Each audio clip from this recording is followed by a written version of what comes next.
Tem algum áudio aberto.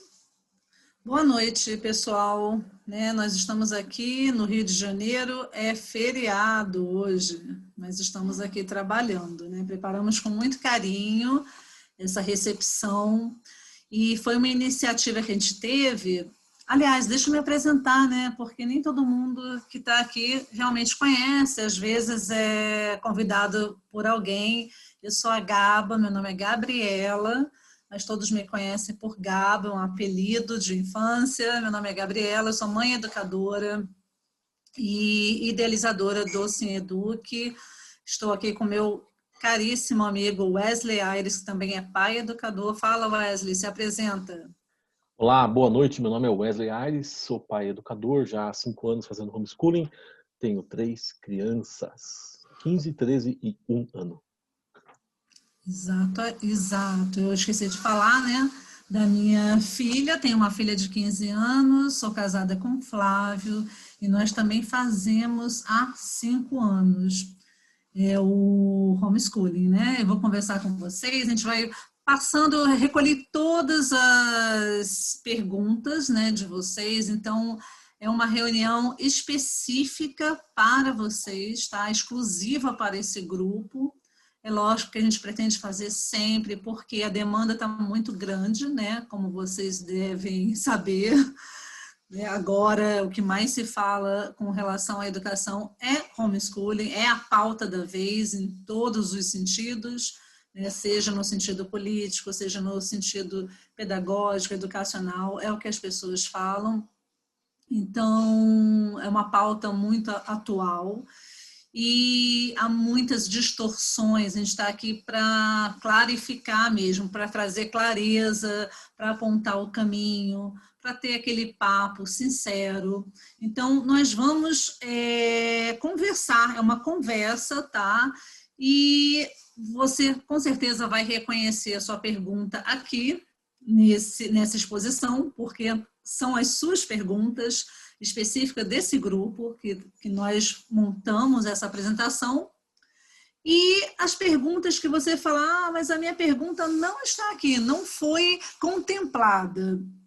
Mas nós vamos tratar mesmo assim, mesmo a sua que não foi contemplada na apresentação, nós vamos falar.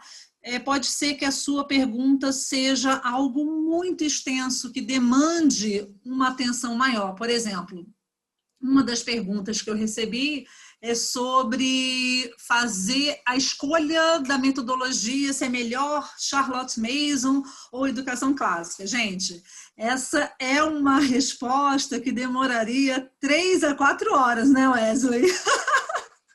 Para a gente responder. Não, é verdade. Então, inclusive, tem até no Sim Eduque Prime, tem uma curadoria de 3 horas exatamente sobre isso. Exatamente, para vocês verem que eu não estou mentindo, Foi até uma curadoria. A gente vai falar um pouquinho para vocês depois do Prime, quem quiser, tiver interesse.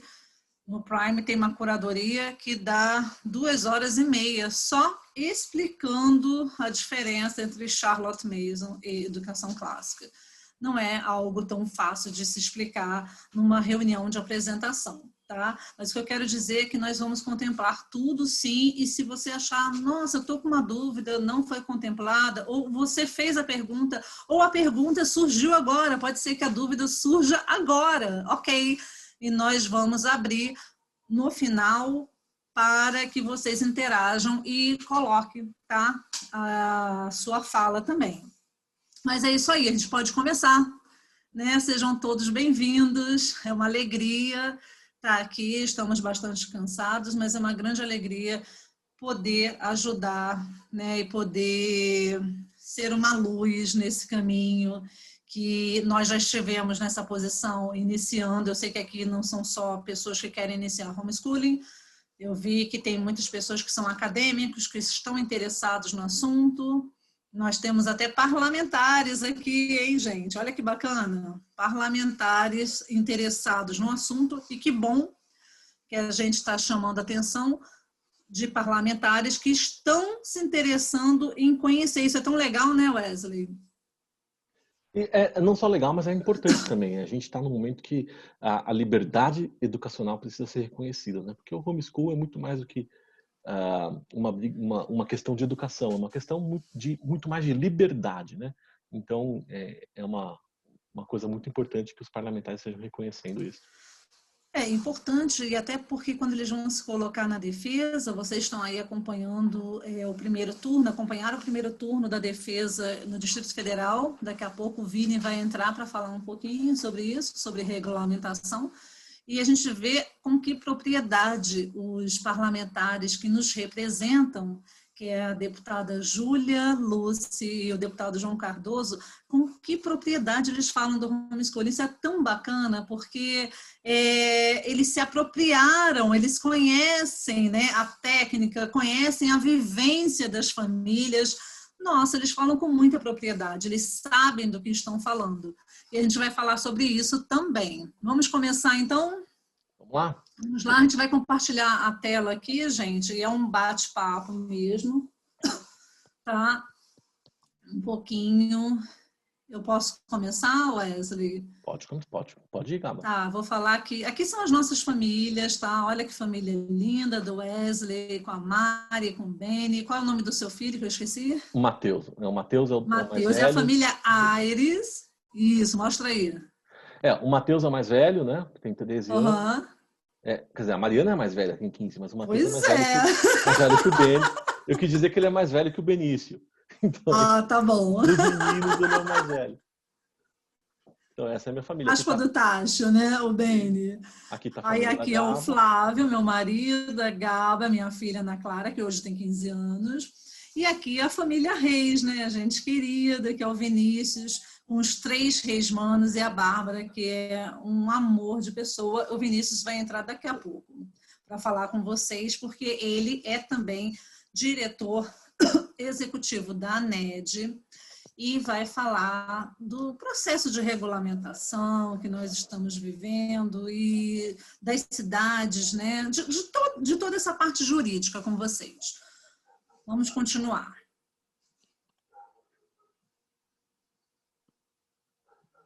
Não, é o anterior. Eu vou ser demais? O anterior mesmo. Tem como voltar? Tá, desculpa, tem. Aqui tá aqui, ó. Isso. Isso aqui é só uma introdução, tá? É uma fala minha e de tantas outras famílias que eu quero colocar para vocês. O homeschooling é um estilo de vida. É fazer parte da vida do seu filho enquanto ele descobre o mundo. Né, gente? É algo maravilhoso, você se maravilha com as descobertas. Isso, todo pai, vamos combinar que todos os pais, mesmo na escola, vivenciam isso com grande alegria e descobrem. Mas no homeschooling isso é mais intenso, né, Wesley? É verdade. E se torna mesmo um estilo de vida, né? Claro, todos os pais, como você falou, têm essa experiência em algum grau maior ou menor, mas isso é muito intenso no homeschooling. Muito intenso no homeschooling, você tem essa oportunidade de, enquanto ele descobre o mundo, você está ali desfrutando da companhia dele, ele também da sua, né? Uma interação muito grande. Os vínculos familiares no homeschooling, de fato, é o que faz toda a diferença. Né? Essa transposição de trazer conteúdos de uma instituição para casa, simplesmente com o objetivo de fazer essa transferência de conteúdo, não é o que mais se aproveita. O que mais se aproveita, de fato, no homeschooling são os vínculos familiares, né, que advêm desse estilo de vida. Por isso que é um estilo de vida, porque muda tudo. Cada família tem o seu ritmo, cada família tem uma perspectiva do conhecimento. E aqui eu coloco uma frase de Alice, vocês vão ver aí no decorrer dessa apresentação várias frases de Alice no País das Maravilhas. Se você não sabe onde quer ir, qualquer caminho serve. E nós estamos aqui hoje para tentar te ajudar a entender esse caminho, tá? Pode avançar, Wesley. Bom, eu não vou aqui falar sozinha, né? Mas vamos lá, que eu destaquei algumas frases, tá, gente? Que antes de começarmos esse grande bate-papo aqui, para vocês terem a ciência de que nós não somos contra a escola, Tá? Se você quiser até falar sobre isso, Wesley, você tem uma fala bem bacana, que eu gostei muito da sua fala na última curadoria com a Raquel. Você poderia falar um pouco sobre isso? Pois é, nós não somos contra a escola, né? Entre outras coisas que eu tenho feito, eu sou um dos representantes estaduais da ANED aqui para o estado de São Paulo, né? Nós somos em 4 representantes aqui em São Paulo. E isso é uma coisa que a gente se diz em todos os lugares, né? Não só nos gabinetes dos vereadores e deputados, quando a gente tem essa oportunidade de estar junto com eles, mas também em entrevistas que eventualmente a gente oferece para os veículos de comunicação, que a comunidade homeschooler ela não é contra a escola. Aliás, a gente gostaria de ter a escola do nosso lado, né? Tanto o homeschooling, ou seja, as famílias educadoras, quanto a escola poderia se beneficiar muito da prática do homeschooling. Inclusive, a gente não sabe como é que é a nossa vida, né? E essa é uma coisa muito importante. As famílias terem essa visão que o homeschooling não é um caminho sem volta. Não é que se você escolher o homeschooling, você nunca mais pode voltar com seus filhos para a escola, você está preso nessa escolha para o resto da vida, né? A gente sabe que muitas vezes as circunstâncias mudam, né? E às vezes a gente precisa voltar para a escola. Então, mas isso não é problema, né? O ideal seria que nós tivéssemos a liberdade para escolher o que é melhor para os nossos filhos. Se num momento é melhor o homeschooling, homeschooling. Se no outro momento é melhor a escola, escola. Se voltar para o homeschooling depois de novo é melhor, tudo bem. Sim, e nessa exposição, né, que a gente faz frequentemente do homeschooling, seja diante dos órgãos, né, judiciários, seja diante das autoridades, o que a gente tenta sempre explicar é isso, né, Wesley, que seja opcional, porque a gente entende que o homeschooling não é para todos, esse é um entendimento que é comum. Por quê?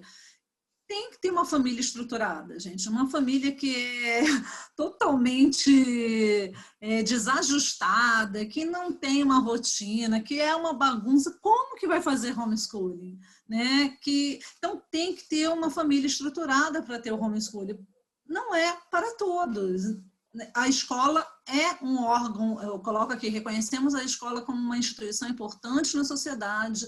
A luta pela escola pública de qualidade é legítima e tem muito valor, mas não é para os nossos filhos, é o que eu entendo, até porque a gente não sabe quando que vai surgir essa escola pública de qualidade. Pode ser que a gente viva a vida inteira e não surja, e não tenha, né? A gente não deve subestimar essa luta, mas que, como cidadãos, tenhamos o direito de escolher a melhor educação para os nossos filhos.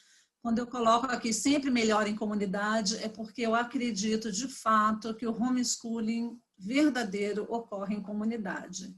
Sempre, sabe? Sempre em comunidade. E a gente vai falar sobre isso, porque muitas pessoas colocaram no formulário. Eu entro para algum programa, eu tenho acesso a grupos de apoio, são muitas famílias educadoras. No Brasil, a gente já calcula em torno de 30 mil e todos trabalham em comunidade, grupos de apoio, em programas.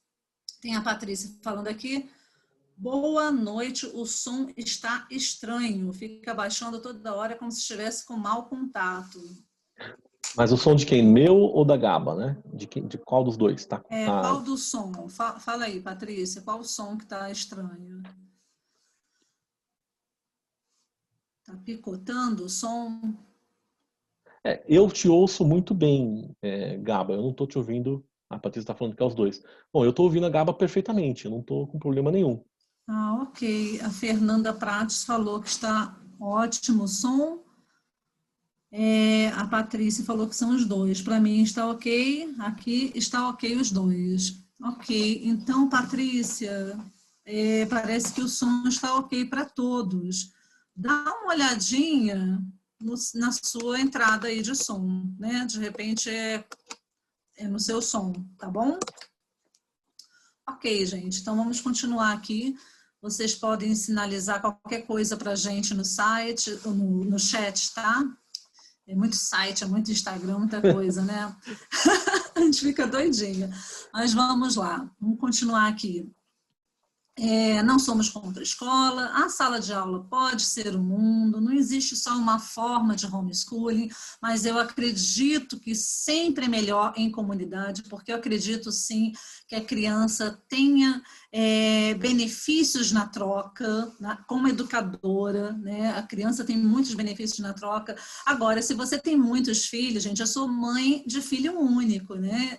Como fazer homeschooling com uma filha única? É impossível, graças a Deus pela minha comunidade de homeschooler no Rio de Janeiro, que é uma comunidade enorme, de mais de 70 crianças, olha que bênção.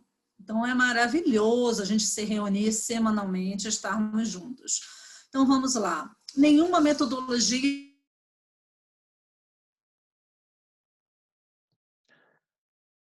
Parece que a Gaba travou ali, né? Não sei se vocês estão... Será que a Gaba que travou ou eu que travei? Vocês estão me ouvindo?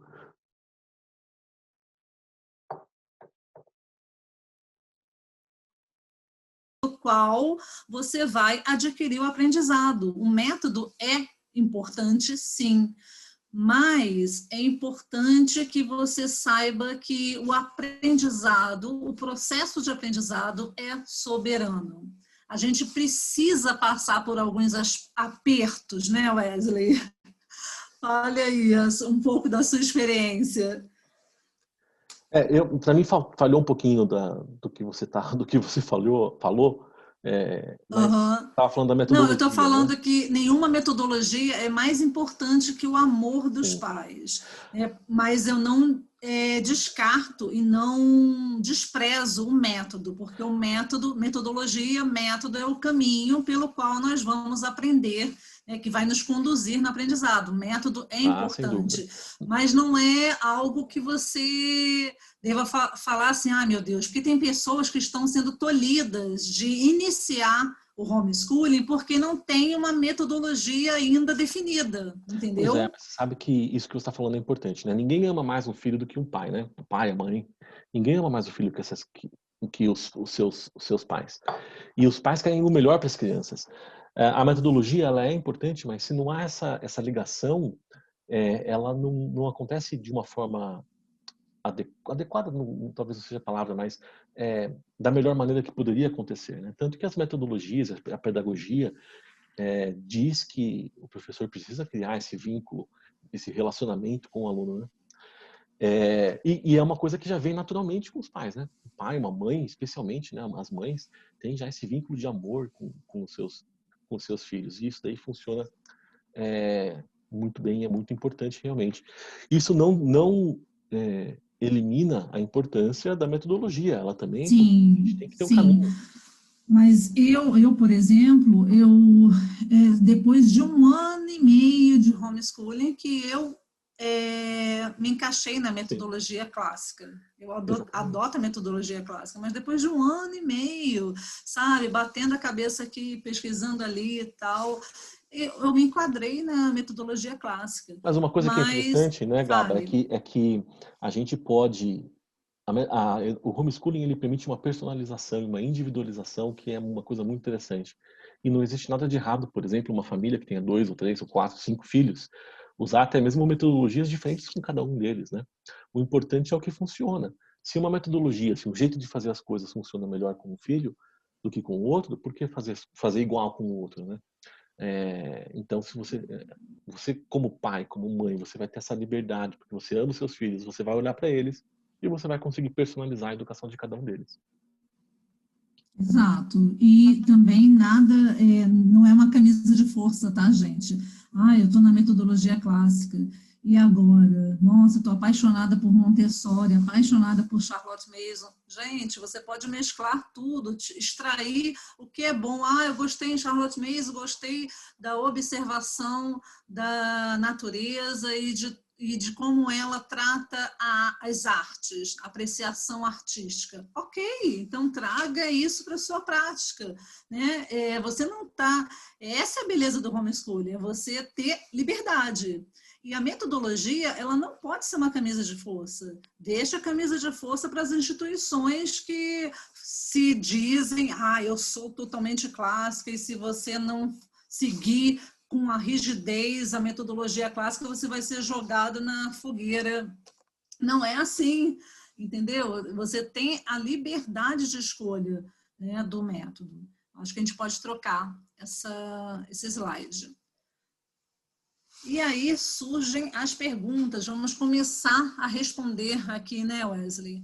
Aí. Algumas perguntas. Essa foi uma das perguntas, tá? Que veio aí do grupo. Filho, ano que vem vamos iniciar o homeschooling. E agora? Como contar para o filho, né? E aqui eu coloco mais uma frase de Alice no País das Maravilhas: caminhar é fácil, difícil é escolher o caminho.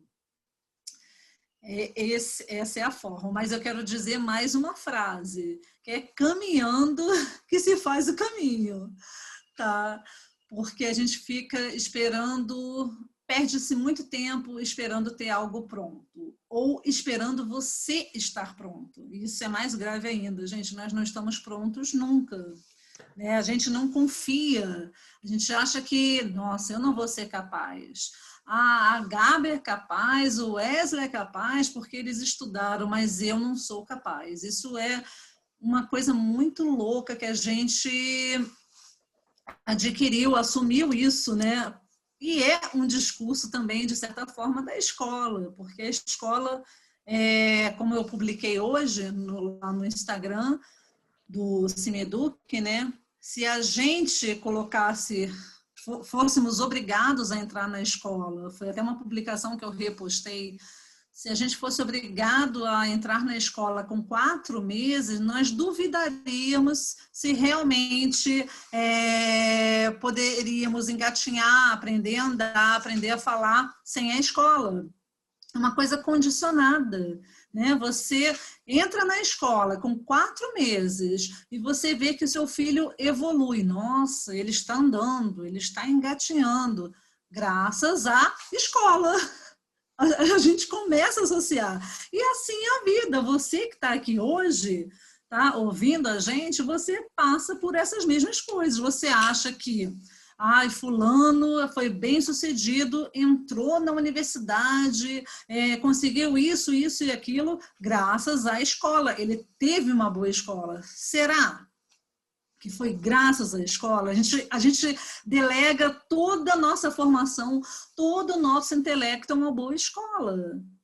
E será que você não poderia ter essa grande formação, ser bem-sucedido nos estudos sem uma instituição? Né? Por que nós condicionamos tudo a uma instituição? Isso é uma coisa para se questionar. Deixa eu ver, tem alguém falando aqui. Minha filha ficou animada quando contei a nossa decisão. Iríamos fazer mesmo assim, mas fiquei feliz com a animação dela. A Madalena. Nossa, isso é muito bacana, né? Essa animação dos filhos, eu diria que é essencial. A minha filha também ficou muito animada. É bem bacana e isso é muito importante, né? A participação. Vamos falar um pouquinho, Wesley? Sabe, Gaba, que eu já vi famílias que, crianças, né, que ficaram felizes com a ideia do homeschooling, e já vi famílias que me falaram o seguinte: não, meu filho não gostou quando eu falei que ia fazer homeschooling, né? Mas uma coisa que eu nunca vi foi uma criança homeschooler que quer voltar para a escola. Isso eu ainda não vi. Então... É verdade. Isso. O que aconteceu comigo? Eu vou falar a minha prática, né? A minha filha ficou muito feliz. E nós, como ela já era grandinha, eu acho assim, quando a criança é pequena, os pais não têm que ficar questionando. Filha, você quer, você não quer? Os pais decidem, gente, ponto final.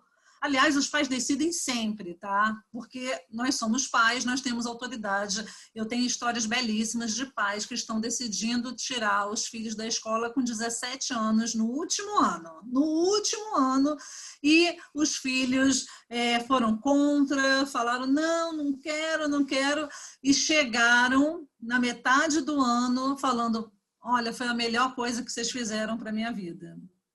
Eu agora descobri o que é estudar. Eu não sabia estudar. Eu só sabia memorizar, decorar, mas eu não adquiria conhecimento. Eu descartava, só estudava para a prova. Então, quer dizer, em todo tempo, os pais têm a decisão. Mas eu quis conversar com a minha filha. sobre essa decisão, porque ela já era grande, ela tinha 10 para 11 anos, né? 11 anos. Então, eu quis que ela participasse dessa decisão. Foi maravilhoso, ela quis muito, ela concordou, ela vibrou no começo. Depois, só eu e ela, né? No dia a dia, começando o homeschooling sozinha. Depois ela foi ficando triste, triste, triste. E a gente chega a pensar, meu Deus, o que eu fiz? Será que foi a melhor opção? Será? Porque a gente também se entristece, né? Junto com os filhos. Então, eu sempre dei a liberdade falando assim, olha, se não der certo, você tem a liberdade de voltar para a escola. E ela perguntava, porque era muita insegurança, ela chorava, mãe, eu posso voltar para a escola? Falei, claro, claro, você vai poder voltar para a escola, mas vamos tentar mais um pouco. E aí ela foi se adaptando, ela foi aprendendo, ela foi ganhando autonomia. Quando se viu, ela estava apaixonada pelo homeschooling, mas não foi fácil. Os 2 primeiros meses, os 3 primeiros meses, a gente estava diariamente na porta da escola. Então, quer dizer, se eu tivesse medo, se eu tivesse receio, você tem medo de denúncia? Nunca tive, a gente vai falar sobre isso. Nunca tive medo de denúncia, porque desde o primeiro dia de aula, ela estava na porta da escola, tá? Desde o primeiro dia de aula. Então, isso é uma coisa, assim, normal. Então, olha só. Pode então, falar. Gabo, olha só. A gente aqui também, no início também foi difícil. Eu acho que o início é difícil para todo mundo, né? Essa parte, o começo é o mais complicado, né? Aqui em casa a gente fez 3 semanas de aulas, né? De estudos. E aí, então, quando a coisa estava assim, estava sobrecarregada, a gente estava assim, super, sabe, tenso e sobrecarregado mesmo. Acho que é essa palavra, de verdade, não tem outra. Com tudo que estava acontecendo, a gente decidiu fazer uma pausa, falou assim, férias. Demos férias depois de 3 semanas de estudo. 3 semanas só. Férias de uma semana. Foi essa uma semana aí, 10 dias, né? Contando os finais de semana. Foi suficiente para eu e a Silvana, minha esposa, pararmos, avaliarmos o que estava dando errado, corrigir os rumos e depois foi. E nunca mais ficamos dessa maneira tão sobrecarregados. A gente falou um ponto aqui que atiçou o pessoal aqui no chat, né? As pessoas falaram, meu Deus, mas como é que é isso? A criança pode voltar? Sim, gente, é um direito da criança e do adolescente. A escola não pode rejeitar nenhuma criança em idade escolar, tá? É lei, é lei. Então, basta a criança, e nós temos vários casos, porque a vida não é uma receita de bolo, então tudo pode acontecer.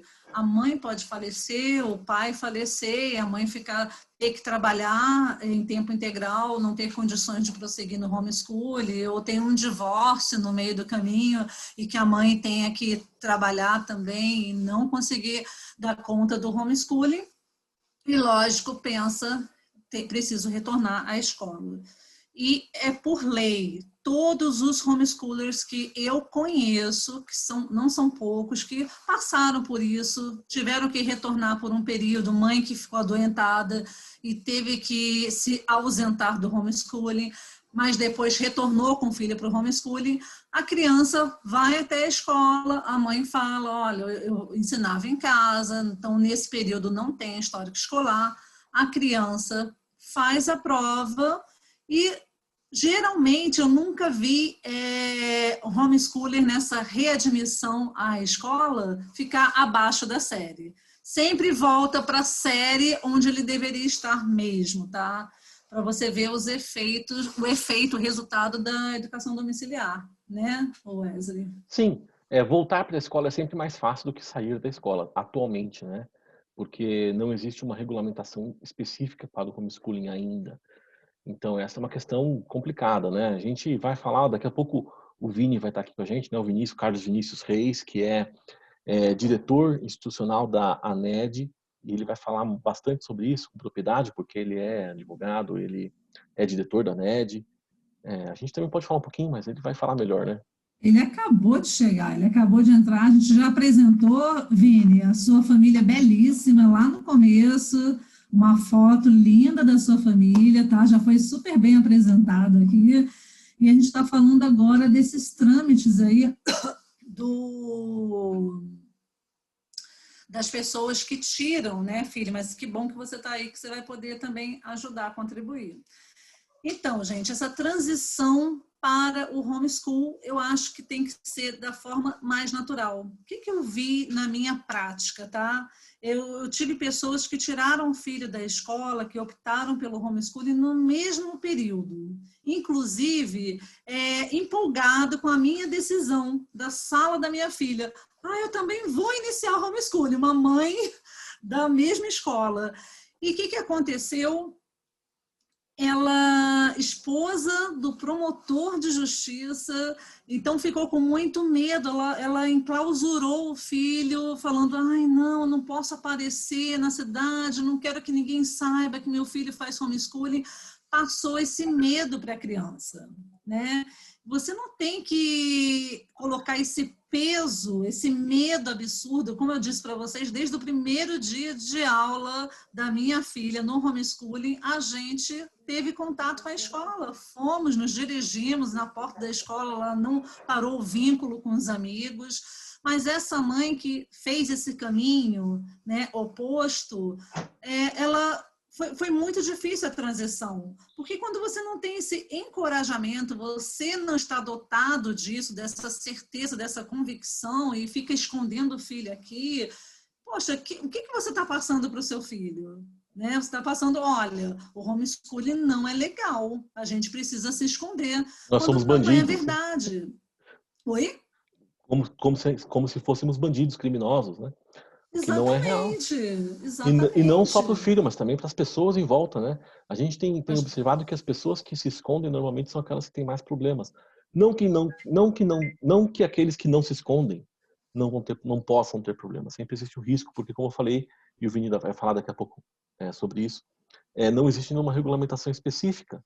Então, é possível, todas as famílias que fazem homeschool têm sim algum risco de ter algum problema legal, mas o Vini vai explicar, não existe, por exemplo, não existe risco de perder a guarda da criança, não existe risco de prisão, coisas assim. O risco é o juiz te condenar a matricular a criança na escola, né? Então, assim, mas existe essa questão, mas a gente tem visto que sempre aqueles que se escondem. Por quê? Porque parece que é criminoso, e as pessoas falam, mas o que essa pessoa está fazendo de errado, que está com os filhos presos em casa? Exatamente. E é muito bom você que está hoje aqui, que deseja iniciar em 2021, né? O homeschooling, é muito bom que você, eu não gosto dessa palavra, mas eu vou usar, mas é muito bom que você se empodere. Tá? Eu não gosto dessa palavra de empoderamento, mas se empodere dessa consciência, né, da liberdade. Nossa, a gente optou, foi uma opção que você tomou em família, porque eu vi no caso dessas famílias que se esconderam, ou sofreram ou não evoluíram no homeschooling, porque eu acho que quando você adota essa política do medo, isso é totalmente prejudicial para o avanço intelectual e emocional, tá? Eu falo já do seu filho, da sua relação, né, com seu filho, na relação com conhecimento, a coisa não vai fluir dentro de casa. E também para os de fora. As pessoas vão ver que você não gosta de falar. E eu, em todo lugar que eu estava, gente, minha filha estudava em vários lugares, fazia violão aqui, fazia cultura inglesa aqui, onde ela chegava, ela fazia questão de falar que era homeschooling. Por quê? Isso partiu de mim. Então, isso sempre vai partir, o posicionamento dos seus filhos sempre vai partir de você. Então, essa transição, ela tem que ser normal. A gente só mudou o local onde você vai estudar, onde você vai receber. Tá? Agora, você vai receber. Isso, mal sabe ele que é uma mudança muito maior, né, Wesley? Não é só isso. Porque uma mudança, os benefícios do homeschooling, gente, não é só uma questão de mudar o local de estudo. É um estilo de vida, como eu disse, né? Então, muda-se os princípios, os valores, você passa a se atentar mais para a sua família, a valorizar mais as coisas mais simples, a reconhecer que o trabalho de casa, porque os seus filhos passam também a fazer parte, antes o que a escola tirava, né? que era só arrumar o seu quarto, arrumar suas coisas. Não, agora eles fazem parte de isso é homeschooling, fazer parte de toda a rotina da casa. E também Né? estão também dentro da sociedade de verdade, né? Então a socialização no homeschooling, ela acontece muito melhor do que na escola, porque a escola ela tem que criar um ambiente artificial para ensinar as crianças a viver em sociedade. Já em casa, as crianças estão no contexto do mundo real, da vida real. Então, são crianças que têm tranquilidade, capacidade e até vontade, desejo de estar junto com crianças de outras idades, mais novas, mais velhas, com adultos, com idosos, sabem como conversar e como respeitar e tratar todas as pessoas, tolerar ideias diferentes, né? Então, esta é uma grande virtude da educação domiciliar. Gaba, se você me permite, eu posso falar uma coisa que eu estou vendo aqui no chat?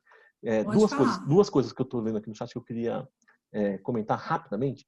Eu vi aqui duas pessoas falando sobre os filhos, né? Uma falou que o filho tem autismo, outra falou que o filho tem uma... como é que ela falou aqui? Bom, deficiência intelectual. E o homeschool é excelente para essas crianças, né? A gente tem contato com muitas crianças, a gente tem visto na comunidade de homeschooling muitas crianças atípicas, né? Chamadas atípicas, e que tem um desenvolvimento maravilhoso na educação domiciliar, porque a educação domiciliar ela é personalizada, ela é individualizada. Então vai oferecer para aquela criança todas as ferramentas que ela precisa para o seu bom desenvolvimento, né? E isso é bem bacana mesmo, realmente. A gente tem visto na minha comunidade mesmo aqui, a gente tem uma criança atípica e ela tem assim florescido maravilhosamente. E outra coisa que eu queria falar, que eu vi aqui no chat, é sobre uma pessoa falou, que agora não vou achar, mas uma pessoa falou sobre que ela se sente insegura e que queria contratar tutores para fazer o homeschool, né? Isso é válido, né? A gente não é contra contratar tutores. Eu até conheci uma família que contratava professores para todas as matérias, né? Então era bem uma escola em casa mesmo. Mas a gente observa que não é isso que a grande maioria das famílias fazem, né? A gente se sente mesmo inseguro no início, mas as coisas dão certo, mesmo com crianças maiores, né? Uma pergunta muito comum que a gente ouve das pessoas é assim: mas eu não sei química e física, como é que eu vou ensinar meus filhos? Mas a gente consegue orientar eles, dar as ferramentas que eles precisam também para que eles se tornem autodidatas, né?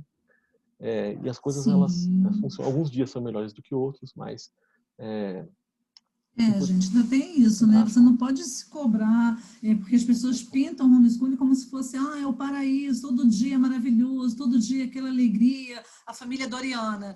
Não é assim, tem os dias que não funcionam e que você tem que falar, filho, relaxa, você não tem que cumprir todo dia, sabe? Quantas vezes não fluía o homeschooling da minha filha naquele dia? E a gente eu comprei painéis, comprei tintas, vamos pintar, sabe? Aquela coisa do desestresse. E o Dr. Piazzi, né, que é maravilhoso, que a gente até fez uma live, né, Wesley, outro dia, ele fala muito sobre isso, gente. Quando você quer aprender algo novo, você tem que ter algo de desestresse, sabe? O que o seu filho gosta de fazer? Ele gosta de jogar jogo no videogame, ele gosta de pintar, ele gosta de ler. Então, vai ler um livro, vai tocar um instrumento. É um momento de desestresse, aí a mente depois volta com tudo para fixar no que é importante. Cadê o Vini? Vini, não sei, ele fechou aqui o vídeo, não sei se ele está aí. Tá aqui. Oba! Eu quero falar com você, Vini, agora, porque isso aqui tem diretamente, está diretamente ligado aí nas instruções que a ANED dá constantemente. E essa foi uma pergunta. A quem comunica o desligamento, que eu quero sair da escola, Vini? Eita, essa é uma pergunta. Olha, você pode ter diferentes realidades e desafios e até mesmo implicações a respeito quando você toma a decisão de iniciar o homeschooling, a quem você comunica. Não há uma única resposta e a mais adequada. Posso falar isso porque você pode estar com seu filho matriculado, por exemplo, junto a uma escola pública, ou junto a uma escola privada, ou até mesmo junto a uma instituição privada que não faça maiores controles. Mas, via de regra, hoje, a gente precisa entender que a maioria das escolas, já por determinações de secretarias de educação, toda vez que uma criança é desmatriculada, ela é obrigada, a instituição educacional, por força da Secretaria de Educação, é obrigada a comunicar para a Secretaria de Educação se aquela criança foi retirada, foi desmatriculada, vamos assim dizer, e não houve a matrícula, a transferência para uma outra instituição. Então, esse é o caso, por exemplo, aqui no DF. As escolas perguntam, te oferecem um formulário, te colocam um formulário quando você vai pedir a transferência, por exemplo, você vai pedir o cancelamento junto ao registro naquela escola, que você indique qual é a instituição de ensino para o qual você está transferindo o seu filho. Há pais que optam nesse momento, por exemplo, chega o final do ano, decidem, por exemplo, eu vou iniciar em janeiro, no próximo ano, 2021, eu vou iniciar o homeschooling. Tem pais que decidem fazer o seguinte, tem pais que decidem não preencher o formulário, deixar em branco e assim correr o risco de uma eventual fiscalização por parte da Secretaria de Educação, comunicação ao Conselho Tutelar, ou mesmo apenas pedir a transferência, dizendo que vai levá-lo para outra instituição de ensino. De uma maneira ampla, você colocar assim, você poderia até entender que essa instituição não é necessariamente uma escola, você não vai escrever para outra escola, você coloca outra instituição e isso pode te dar abertura de entender que a própria família é uma instituição, você está aderente a alguma outra plataforma de educação domiciliar, seria uma outra instituição. O que nós percebemos é o seguinte, nunca minta. Por quê?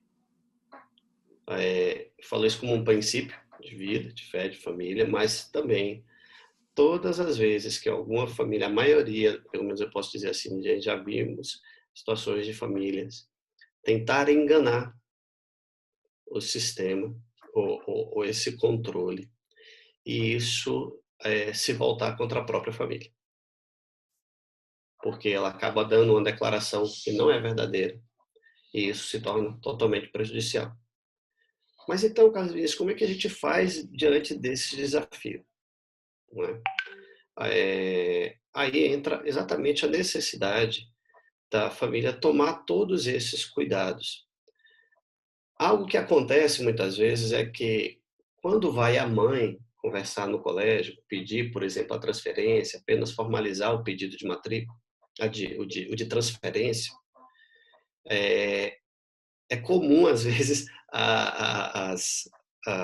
o pessoal da própria escola ficar tentando conversar, muito tentar saber, perguntar, e isso gera, às vezes, o próprio contexto da família ficar, eu posso dizer assim, exposta dentro daquela realidade.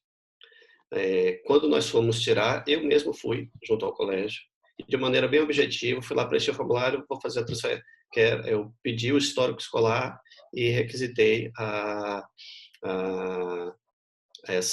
retirada dos meninos.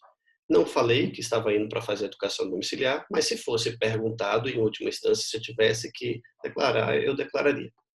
A gente apenas formalizou esse pedido, como eu estava mencionando. Certo? Você não é necessariamente obrigado a ter que matricular seu filho em uma outra instituição. Para que Agora, você... Vini, com relação ao histórico escolar, muitos pais perguntam, eu posso obter o histórico escolar mesmo não falando para qual instituição eu vou? O histórico escolar é um direito dos pais? Sim, o histórico escolar é um documento, né? É um documento da família, um documento do estudante que tem um registro dele. entendeu? E isso você pode requisitar, solicitar para você manter toda essa documentação, caso você queira, que comprove que até aquele momento seu filho estava matriculado dentro daquela escola, dentro daquela instituição, e tem o registro de todas as atividades, notas, etc. e tal. O que envolve, nesse caso... Alô? Oi? Estamos aqui, Vinícius. Eu só parei o compartilhamento para ficar você inteiro. Tá bom, é que de repente sumiu aqui para mim. Estou ouvindo. Tranquilo. Então, isso é um processo, Gavassi, bem desafiante assim, para as famílias, né? Hoje mesmo, por exemplo, mesmo as famílias que não decidiram necessariamente por fazer o homeschooling, mas por conta da pandemia decidiram retirar os filhos da escola do que ficar pagando mensalidade, por exemplo, até pensando assim, cancelar o ano para voltar o ano que vem e começaram a enfrentar problemas semelhantes aos das famílias que queriam fazer homeschooling. Então, sujeitas a mesmos aspectos de acompanhamento, de fiscalização e assim por diante. Não é? Então, o que a gente recomenda é que você seja sempre claro, objetivo, não exponha, tome cuidado, claro, para não expor a sua família e tente fazer essa solicitação de retirada de transferência, né, de não continuidade naquela instituição. Ok. A outra pergunta nesse slide, Wesley, qual o currículo ou metodologia devo adotar? Essa pergunta é bem frequente. Aí vem, né, aquela outra pergunta que eu já falei no começo, Charlotte Mason, educação clássica, que isso aí daria uma aula, né? Mas fala um pouquinho, Wesley, sobre currículo ou metodologia que deve ser adotada. Como é que é isso, essa escolha? Antes do currículo vem a metodologia, né? Você tem que entender qual metodologia, qual jeito, né? A metodologia seria o mapa, né? O currículo seria o caminho. Então, antes você tem que ter o mapa para saber o caminho que você vai percorrer. Primeiro você vai, então, decidir se você quer educação clássica, Charlotte Mason, educação por unidades, Montessori, Waldorf, tem tantas aí, né? Educação tradicional, que é o que a gente está acostumado na escola. Ou se você vai fazer uma mescla, uma mistura de todas essas, em qual nível que você vai misturar, né? E aí, então, você montar o currículo que você quiser. Existem muitas possibilidades. Você pode procurar um currículo já pronto. Aqui no Brasil ainda nós estamos engatinhando nisso, né?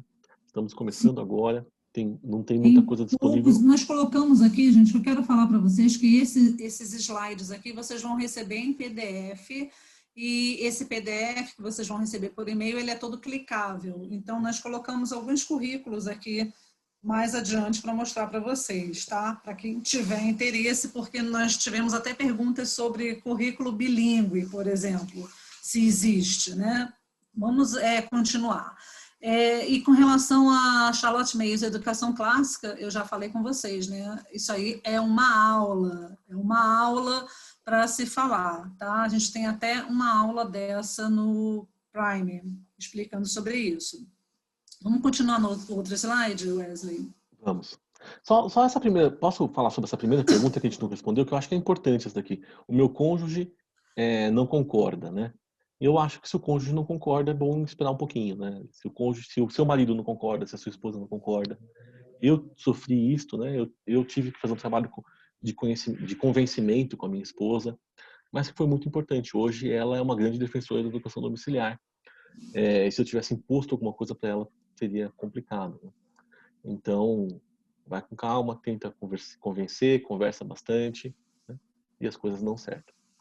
Bom, vamos lá. Não tem como, gente. Eu nem tinha visto que a gente tinha pulado essa pergunta tão importante. Não tem como iniciar sem o cônjuge concordando. Eu recebi até uma pergunta inbox de uma moça que fala o seguinte: quando for regulamentado, eu posso fazer mesmo sem meu marido concordar? Não, gente, isso não é uma questão de ser regulamentado ou não, né? É de fórum íntimo.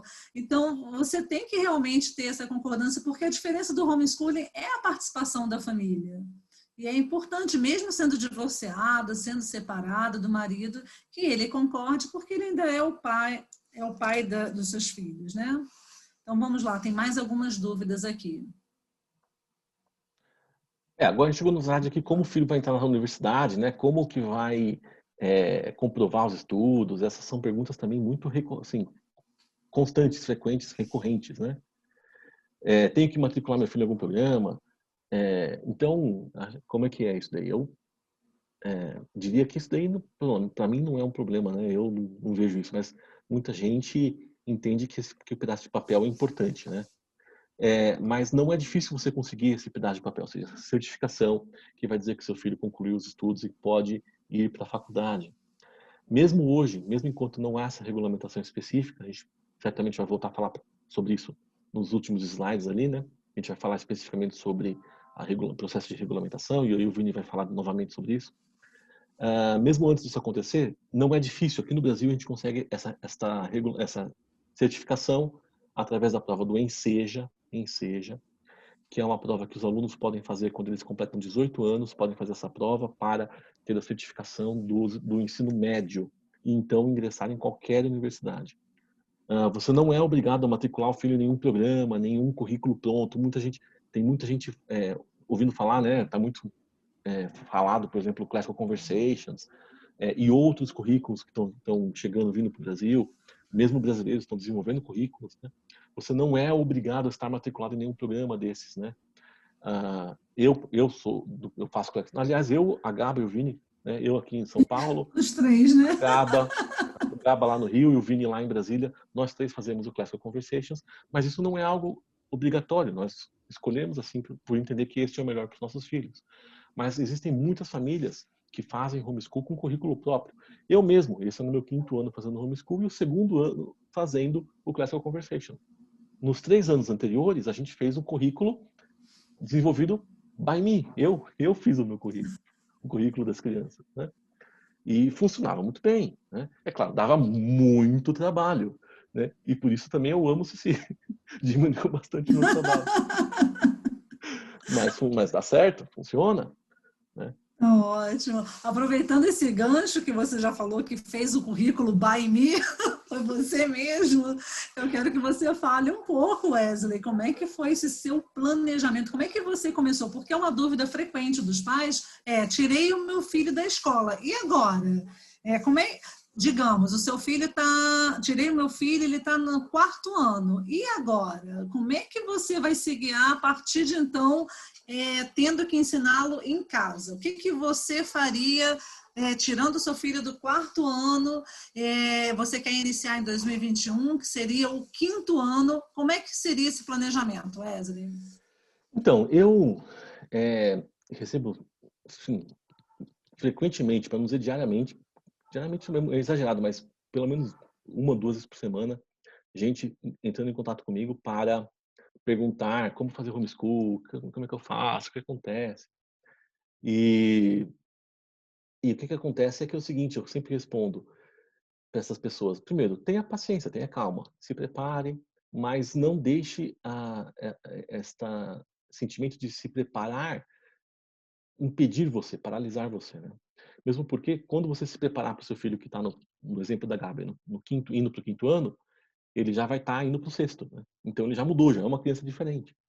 Então a gente tem que entender que a gente tem que estar preparado, estar indo atrás de informação, de aprendizado para nós mesmos também, mas também estar agindo, também agir, né? Outra coisa importante que eu vejo é que assim muitas pessoas me perguntam assim, tá, mas onde que eu consigo a BNCC do 5º ano, por exemplo, no exemplo da GABA, os parâmetros nacionais curriculares? Gente, simplifiquem, né? Você vai passar um tempão lendo e entendendo aquele negócio que eu acho que é feito para não ser entendido, porque eu já tentei entender aquilo lá, e não vai te ajudar muito na educação do seu filho. Então, foca no que é importante. O que é importante? Primeiro, se você está tirando seu filho agora da escola, entenda o que ele sabe e o que ele não sabe. Comece com uma revisão. Revisa. Vai dar tempo de tudo. Você vai falar, mas eu vou ficar um tempão fazendo revisão e ele vai perder tempo e vai se atrasar. Mas vai se atrasar em relação ao quê? Se ele não sabe, é melhor que ele aprenda, né? Então, eu digo isso e falo isso para todos que vêm conversar comigo. Vai com calma, começa com uma revisão, entenda qual que é a situação real do seu filho, o que ele sabe, o que ele não sabe, e a partir daí, então, você começa a construir. Ah, cheguei até aqui, aqui é o que ele, aqui eu sei, daqui para trás eu tenho certeza que ele sabe disso. Daqui para frente, então, nós vamos trabalhar e construir. Exato, você vai se dar conta dos conteúdos que ele não aprendeu, né? Então, isso é muito importante. A outra pergunta, gente, você está vendo aqui, clique aqui, é porque aqui, quando você clicar, receber o PDF, você vai clicar aqui nessa imagem e vai te levar para uma live, tá? Essa imagem vai te levar para uma live que explica todo o processo, como seu filho sai do homeschooling direto para a universidade. Todo o processo a gente explica nessa live. Vai te levar para o vídeo, né? O vídeo uma gravação de uma live. Né? Não é uma live. A gravação de uma live. Então, você vai clicar aí e já vai estar nessa live gravada com a Raquel Lage. Foi uma live fantástica que ela fala todo passo a passo que ela fez para o filho entrar na universidade. Tenho que matricular meu filho em algum... Ih, saiu algum programa? Não, é algum programa? Não, gente, não precisa matricular em programa nenhum, tá? Isso é opcional. Nós destacamos aqui na próxima página, pode passar a próxima página, Wesley. Na próxima página, isso aqui tudo está clicável, tá? Você vai clicar e já vai direto para o programa. A gente destacou alguns dos programas mais conhecidos, porque algumas pessoas me pediram programas bilíngues, tem programas em português. Aqui, desses aqui, o único que realmente tem em português é o Classical Conversations, que já tem nas idades iniciais em português. O ABECA em inglês, né? É um programa bilíngue. Tem a Sunlight Brasil, Roman Roads Brasil, que está chegando agora. São todos programas americanos. O Wesley pode falar muito bem desses programas que são inúmeros, né, Wesley? Lá fora. Não, aqui estão só alguns que eu consegui lembrar de cabeça, né? Sim. Porque tem assim, centenas, literalmente, nos Estados Unidos tem centenas. O Brasil está começando agora. Já tem já muita gente. Tem várias dessas empresas que estão vindo para o Brasil, como a Roman Roads, Classical Conversations, Sunlight, né? Mas também tem muitos brasileiros produzindo currículos no Brasil. Eu diria que rapidamente, daqui 1, 2 anos, nós já vamos ter muita coisa boa feita já aqui no Brasil. Já existe muita coisa boa, mas vamos ter coisas mais robustas ainda, feitos por brasileiros, para brasileiros, o que também vai ser muito. Tem um currículo, gente, mães educadoras também, perfis de mães educadoras, para quem tem filhos até 8 anos de idade. Tem um currículo da Bruna Massalin, que foi nossa palestrante no Cimeduc Talks. Que currículo fantástico, é um currículo completo para 3 a 8 anos, ritmos familiares.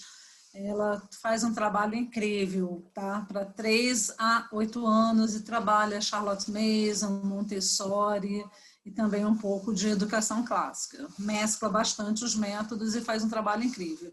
O Classical Conversations, que está aqui no Brasil, ele tem já foundations, né, que se baseia no Trivium, são 3 fases, que é gramática, lógica e retórica, e o Foundation já está totalmente em português, tá? Os 3 anos do Foundations em português, o Essentials vai começar em português, né, 2021, e o Challenge, que já é a fase da retórica, caminha bilíngue, né, Wesley?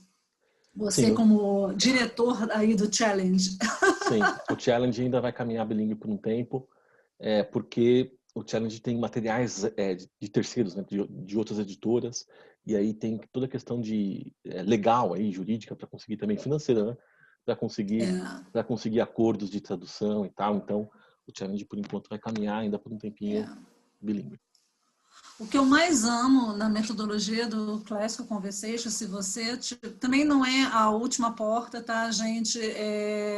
São muitas pessoas fazendo homeschooling excelente, com excelência, sem nenhum programa, sem seguir nenhum programa. Eu não quero que vocês se apeguem a um programa para fazer homeschooling. Esqueça isso. Porque tem pessoas agora que pensam que eu só vou fazer homeschooling se eu estiver na Beca for Bilingual. Eu só vou fazer homeschooling se eu estiver numa comunidade do Classical Conversations. Isso é uma mentira, é uma bobagem.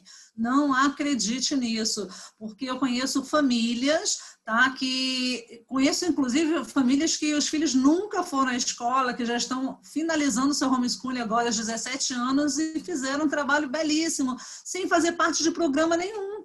Né? A mãe foi montando ano a ano o currículo da criança e obtiveram sucesso. Então, não fale. Não, inclusive é possível fazer homeschooling, educação domiciliar, sem gastar nenhum centavo. Eu conheço uma família, conheço pela internet, né, uma família lá de Minas Gerais, que passou por um momento de dificuldades financeiras, inclusive que eles não conseguiam, chegou ao ponto de eles terem dificuldade de comprar lápis, papel. E eles estavam ali dependendo de doações. Eles conseguiram doações de lápis, de caneta, de papel, livros, né? E fizeram homeschool a custo zero. Claro, a mãe teve que se desdobrar, porque quando você faz o currículo by me, né? Esse currículo by me, ele não exige dinheiro, mas exige dedicação, tempo, né? Às vezes algumas noites mal dormidas, você fica até mais tarde trabalhando no currículo. Mas funciona, exatamente. Mas é possível. Eu estou vendo muitas pessoas perguntando no chat, né, tentando fazer uma rede de contatos, e nós vamos também passar essa rede de contatos, gente, porque eu acho muito importante, são muitos grupos de apoio, né, a gente vai entrar, o Vinícius vai falar já desses grupos de apoio, pode passar para a próxima tela, que eu acho que já é a tela do Vini. Não, ainda não é a próxima. Aqui, gente, são só frases que eu destaquei. Mais uma frase aí de Alice no País das Maravilhas aqui no meio. A gaveta da alegria já está cheia de ficar vazia. Isso é homeschooling, é você encontrar alegria. O homeschooling é sobre encontrar a alegria. Tá? E eu coloquei algumas frases muito importantes que foram muito importantes para mim nessa caminhada. A escola erra, e você também pode errar, tá? Então, tire esse peso de que você, ao montar seu planejamento, ao escolher o seu método, que você não pode errar. Isso é um mito, você também pode errar. Né, Wesley? Você falou uma frase bem bacana na curadoria que eu não estou lembrando, parece que a gente quer remontar a escola. Não, como é que foi que você falou? A frase que eu falei foi que a gente quer... peraí que eu vou precisar lembrar também. A gente quer fazer... peraí, eu vou lembrar. Vou lembrar eventualmente. Mas o que eu queria dizer é que sobre o que você falou sobre a escola R, nós podemos errar também, não é que a gente só pode errar, mas é que ficarmos tranquilos se a gente cometer algum erro. A vantagem da educação domiciliar é que a gente pode corrigir rapidamente os erros, e a escola não tem esse privilégio. Muitas vezes, se a escola errar o planejamento, já está decidido, já comprou os livros, o ano já está rolando. Se alguém perceber um problema, como que a escola corrige isso no meio do ano? Uma família, por exemplo, eu já cheguei a jogar um livro fora. Eu comprei um livro de português, de língua portuguesa, e eu achei que aquele livro ia ser maravilhoso. Nossa, esse livro vai ser, a minha filha vai virar uma sabe, vai saber tudo de língua portuguesa. Quando começamos a usar aquele livro, eu falei, meu Deus, esse livro não funciona. Não funciona. Ele é tão ruim que eu não quero que ele seja de ninguém. Eu joguei ele fora. E pronto. Não, mas é bem bacana isso. E porque o que acontece, gente? As pessoas acham, às vezes, que não podem... eu não posso errar. Então, vem e reproduz a escola. Já que eu não posso errar, eu vou fazer a escola, porque na sua cabeça a escola está fazendo certo. Né? Então, você vem e reproduz a escola. Então, aqui são frases só de motivação para você. Cada família tem seu ritmo, encontre o seu ritmo. Você pode recalcular a rota se você errar. Você agora é o dono do seu tempo. E é caminhando que se faz o caminho. E o próximo slide agora que é com o Vini. Cadê o Vini? Vini? Ele saiu. Qual é o papel da ANED, Vini, nessa caminhada aí? Como se organiza o homeschooling no Brasil? Fala para esse pessoal. Como é que Vamos lá, pessoal. Então, como a gente organiza o homeschooling no Brasil, né? Nós temos a ANED, que já é fundada há 10 anos, e nosso presidente, né, o Rick Dias, como todos, a maioria que imagino que já conheçam, né, está nessa luta desde o início. Ele é fundador da ANED, junto ali com o nosso antigo e honorário ainda diretor, podemos dizer assim, jurídico, Alexandre Magno. 10 anos eles viram a luta de muitas famílias exatamente para garantir o exercício do direito de educar os seus filhos em casa. E então a ANED ela foi criada exatamente para dar esse apoio às famílias.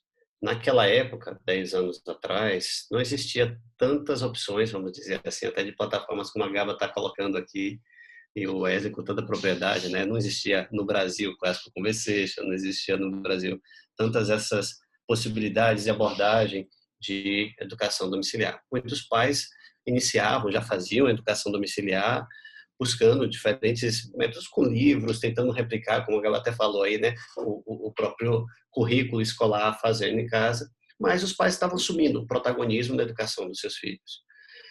Só que muitos deles enfrentavam esses desafios judiciais, enfrentavam esses desafios do reconhecimento, por exemplo, para ter acesso a uma certificação, da conclusão do seu ciclo educacional, e, portanto, a ANED entrou nessa luta. A ANED foi criada exatamente para lutar pelo direito das famílias, né? A ANED entrou, então, atuando junto ao Congresso Nacional, a diferentes instâncias no Judiciário, no Legislativo e no Executivo, para promover e resguardar o direito dessas famílias. É uma luta árdua, a gente precisa reconhecer que é uma luta com muitos desafios, até porque a gente enfrentou ao longo de todo esse tempo, até mais recentemente, uma oposição do próprio governo, por conta dos governos de esquerda e petistas que haviam anteriormente, que sempre tiveram um viés de escolarização obrigatória. O que acontece é que, desde o início, a ANED sempre trouxe os argumentos e fundamentos de que a educação domiciliar ela tem um respaldo da nossa Constituição, porque a Constituição diz que a educação é dever da família e do Estado. Os tratados internacionais de direitos humanos também defendem que os pais têm a primazia na escolha do melhor gênero de ensino que deve ser ministrado aos seus filhos. Porém, o aparelhamento, vamos dizer assim, a presença de tanta gente de esquerda junto aos órgãos, como o Ministério Público, ou mesmo de governo, isso acabou trazendo restrição para essas famílias. Nós tivemos um caso célebre no Brasil de processo judicial que foi do Kleber Nunes, uma família de Minas Gerais, do interior de Minas, chegou aí, passou em várias instâncias judiciais e até no Fantástico, também na mídia. Eu me lembro isso na época lá de 2012, 2011, e os filhos do Kleber passaram por testes, avaliações, foram extremamente bem-sucedidos, foram premiados em eventos como a Campus Party, eventos de tecnologia, da informação, mas ele sofreu muito com esses processos judiciais, não é? Então, a ANED ela busca oferecer às famílias tanto orientações a respeito dessas interfaces com órgãos públicos. Obviamente, a ANED atua e muito dentro desse contato com o Congresso, com a busca da regulamentação, com os processos judiciais que atuaram. A ANED ela não é um escritório de advocacia, mas a ANED consegue te ajudar a ter contato com advogados caso você precise. A ANED ela não é uma plataforma de conteúdo de educação domiciliar, mas a ANED pode te ajudar a ter acesso a diferentes plataformas, como o próprio Cineduc também faz. A ANED ela não é uma instituição de ensino, mas ela pode ajudar a orientar as famílias, aconselhar as famílias. Então, ela tem estrutura também, pessoas que fazem atendimento às famílias para tirar dúvidas, para fazer esclarecimentos. Então, a ANED, ela não é uma instituição provedora de conteúdo, mas ela também tem clubes de benefício, que te permite ter acesso a descontos, a outras iniciativas. E o principal é o caráter associativo. O caráter de onde você, se associando junto à ANED, você está ajudando todo o movimento da educação domiciliar no Brasil. Existem outras associações, claro, mas, ao mesmo tempo, a ANED ela tem essa abrangência nacional. já atua e tem todo um reconhecimento nacional. E nós precisamos cada vez mais ser fortalecidos nisso, né? Porque toda atuação ela demanda, obviamente, despesas, demanda recursos. Praticamente quem atua hoje, basicamente, atua de maneira voluntária. E nós precisamos ter um engajamento, nós precisamos ter um envolvimento e um aumento cada vez maior de pessoas atuando, assim, que queiram colaborar no processo. É isso aí, né, Vini? E essa parte, essa questão da NED é muito importante, esse trabalho da NED. E teve uma pergunta aqui no chat sobre se é necessário se associar à NED, né? Eu diria que não é obrigatório, mas seria importantíssimo, né? Importantíssimo. E aqui eu quero falar um pouco mais de liberdade, porque talvez o Vini não teria liberdade para falar isso, então eu vou falar. Não só por causa da questão financeira, que é sim muito importante, a NED precisa de dinheiro para fazer o trabalho que ela tem que fazer, porque a NED está junto em todas essas frentes que o Vini falou, mas neste momento que nós estamos vivendo, a NED está junto com os parlamentares no legislativo, está junto com os governantes no executivo, está junto das famílias e também fazendo ali um trabalho educativo no poder jurídico também, né? No poder, tem um nome, né? Que esqueci. Como? Judiciário. Judiciário, isso, judiciário. Então, tudo isso demanda dinheiro, recursos financeiros, que é importantíssimo que a NED tenha. Mas eu acho que mais do que isso, é importante que a NED tenha também a representatividade, tenha um número significativo de famílias associadas.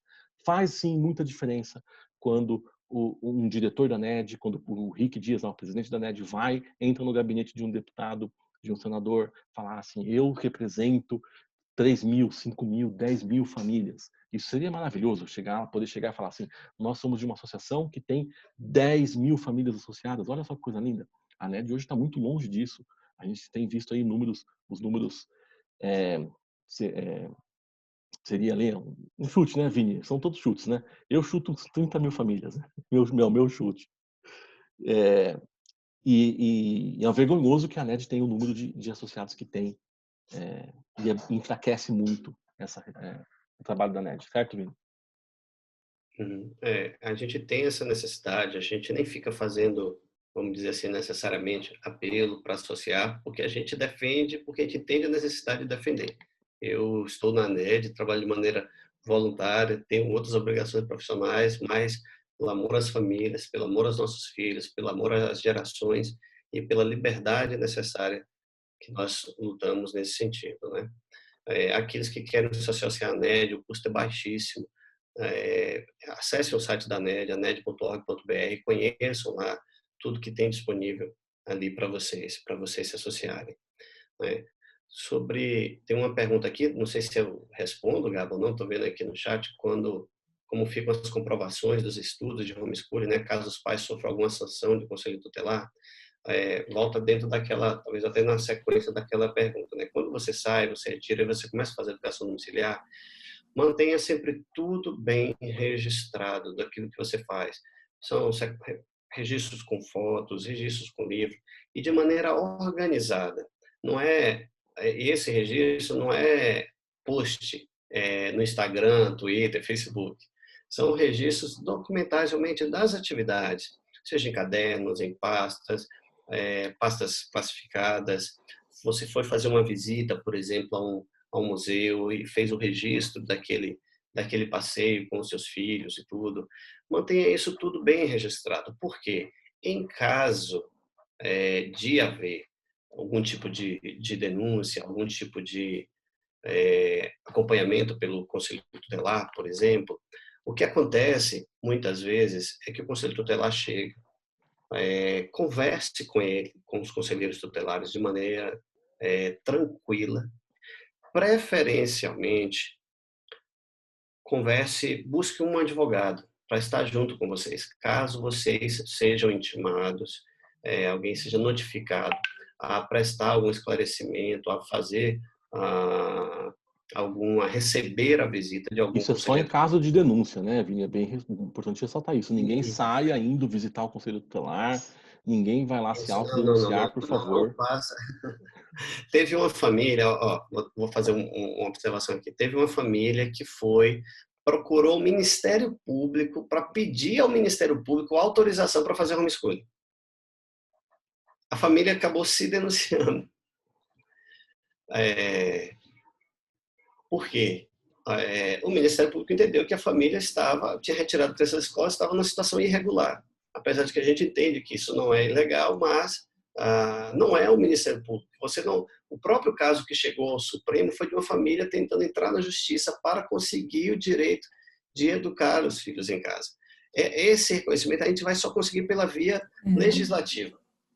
Isso, as pessoas riem, né, até, mas isso é mais normal do que a gente imagina. É muita gente que está tirando os filhos da escola e vão comunicar à escola. Olha, estou tirando para praticar homeschooling, ou então vai no juizado, né, para comunicar, vai na vara de menor, vai pedir permissão para educar o seu filho, que é estranho. Isso é muito comum, gente, isso é muito comum. Agora, o que o Vini falou, gente, com relação ao registro, de que Instagram, Facebook não isso é a mais pura verdade, tá? Eu trabalho nessa área do digital, o Facebook, o Instagram não são redes suas, então não fique fazendo o seu registro no Instagram e no Facebook, seria o ideal que você fizesse em um blog. Se é para usar algo digital, faça em um blog, porque o blog é seu, porque o Facebook não é seu e o Instagram não é seu. Qualquer hora você pode perder todo o seu registro, como já aconteceu com vários pais educadores. E tenha o registro anotado para mostrar a alguém, né? Que chegue e você tenha ali tudo detalhado, use um planner, tem várias formas de você registrar. Mas Gaba, é importante... Oi, olha o exemplo, né? Se você mantém num blog, como você mencionou, se você tiver que comparecer a um conselheiro tutelar, ou mesmo, eu queria falar um pouco melhor disso, ou mesmo junto ao judiciário, caso sofra um processo, pega o blog, você vai imprimir tudo aquilo dali, o arquivo digital, vai imprimir e vai levar o arquivo digital. Ou, por acaso, antes não daria para chegar junto ao conselheiro tutelar, abre, mostrar aqui o meu stories. Eles não vão. A minha timeline, o meu feed, esses nomes tudo aí e tal. Mas, o que é que acontece? Voltando sobre a questão do conselho tutelar, caso alguma família que opte por educação domiciliar, se por acaso não acontece na maioria absoluta dos casos, mas pode acontecer. Se acontecer, muitos conselheiros tutelares são pessoas que estão atentas, estão em busca de exatamente saber se algo prejudicial está acontecendo com aquela criança. Tá? A gente tem que entender que são profissionais que atuam diariamente visitando famílias desestruturadas, crianças que estão sendo abusadas, crianças que estão sendo maltratadas, de fato, que estão em trabalho infantil. Então, que eles acabam lidando no dia a dia com toda espécie, infelizmente, de famílias desestruturadas. E quando ele entra em contato com uma família educadora e conhece, de fato, a realidade da família educadora, ele percebe que não é o mesmo ambiente. De cara, ele chega, ele já vê que não é o mesmo ambiente. Ele está acostumado a ver uma família desestruturada e está acostumado a chegar e ver uma família bem estruturada e bem intencionada. Pode acontecer de você ter um conselheiro tutelar ideologizado, vamos dizer assim, sob o ponto de vista do viés mais socialista, estatal, e que não, você não pode fazer educação domiciliar.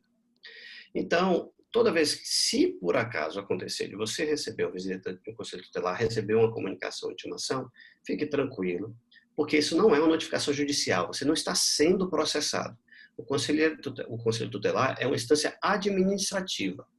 Ele não tem o poder de te processar judicialmente. Ele vai ter que fazer uma análise e um relatório, se for o caso, e ele pode chegar e arquivar. Inclusive, o relatório dele pode ser, pelo arquivamento, eu considero que a criança não está em abandono intelectual e goza de boas condições físicas, de preservação da sua integridade, etc. e tal, e pronto. E arquiva aquilo dali. Ou ele pode chegar e dizer, apesar de ser uma criança, as crianças estarem em condições de saúde, etc., bem adequadas, mas não estão frequentando a escola, encaminhe-se para o Ministério Público. Aí o Ministério Público pode te chamar também, pode chamar a família. Chamando a família, aí sim, você vai, desde o Conselho Tutelar, é importante que você busque um advogado. Nunca tente resolver sozinho, nunca tente esclarecer sozinho. Se por acaso ainda assim você ficar sozinho, procure fazer isso da maneira mais tranquila e objetiva possível, mantendo todos os registros educacionais possíveis. Se chegou ao nível de um Ministério Público, é importantíssimo você estar com um advogado. Fundamental, um advogado, porque o procurador pode, às vezes, utilizar de alguns argumentos, expressões, informações jurídicas e você não conseguir, vamos dizer assim, lidar com aquela realidade. Eu falo isso porque o mundo do juridiquês, às vezes, atrapalha as pessoas e é muito ruim. E pode-se chegar ao caso do Ministério Público até arquivar, falar, não, entendo que está tudo ok, ou o Ministério Público acionar judicialmente. Quando ocorre o processo judicial, também não é algo para a gente apavorar. Claro que nenhum pai vai se sentir confortável de estar sendo processado por fazer a educação domiciliar. Mas eu me lembro claramente se o homeschooling cresceu e muito foi porque alguns pais decidiram enfrentar essa luta. Nós já tivemos pais com decisões favoráveis pela educação domiciliar. A Vânia Carvalho mesmo, o processo dela, na época no Rio, na década de 90 ainda, foi com uma decisão favorável. Outros pais que foram condenados. Qual tipo de condenação já aconteceu até hoje? Então, a gente precisa ter bem consciência disso. Nunca houve uma condenação de perda de guarda dos filhos. Tá? Nunca houve uma condenação de perda de guarda. Muitos pais, quando são processados, acabam até desistindo e voltando com os filhos para a escola. Se você quiser fazer isso, não significa que você perdeu. Pode ser uma estratégia sua. Nos Estados Unidos, muitos pais fizeram isso. Eram processados e tal e voltavam com os filhos para a escola.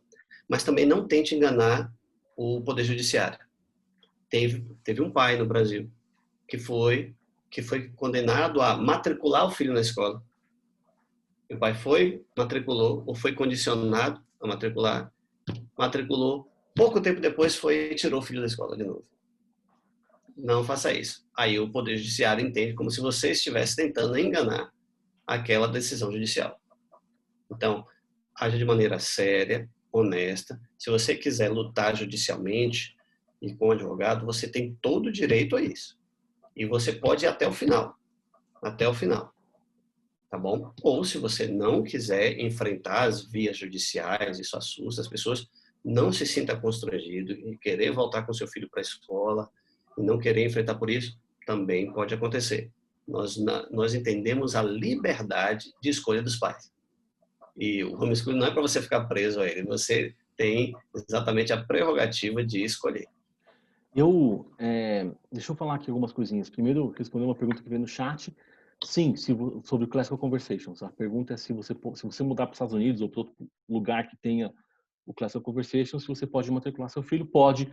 Classical Conversations usa o mesmo currículo e o mesmo ciclo em todos os lugares do mundo, então você vai matricular sua criança lá e continua. Agora, sobre esse slide, lembrando que vocês vão receber esses PDFs, todo mundo que se inscreveu, né, lá no nosso formulário de pesquisa, vai receber por e-mail esses slides clicáveis e vocês vão poder ter todas essas informações. Inclusive, os princípios do Rio, que é um documento muito importante, que foi feito, né, em 2016, quando a Conferência Global de Educação Domiciliar foi realizada no Rio de Janeiro. Então, é um documento importantíssimo que todos deveriam conhecer, né, todas as famílias educadoras deveriam conhecer. E também queria dizer que tem uma pergunta aqui embaixo no slide, perguntando se o homeschooling é legal no Brasil. Eu queria indicar que vocês procurem no canal do YouTube do Sineduc. Nós temos uma live com o Dr. Alexandre Magno, e eu fiz para ele essa pergunta, exatamente essa pergunta.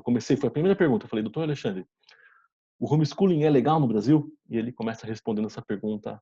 Eu acho que vale muito a pena assistir aquela... Essa live também está aqui No próximo slide. O Vini vai falar um pouco aí da regulamentação. Está no próximo slide, no clique tá aqui o link. Tá aqui. Muito bom.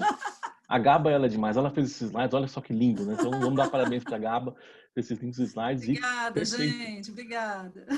Então, vamos lá. Vamos falar um pouco sobre a regulamentação. Aqui a Gaba colocou a imagem de dois deputados distritais, né, lá do Distrito Federal, que estão aí lutando, porque é a ação mais recente aí, né, na luta pela regulamentação do ensino domiciliar no Brasil.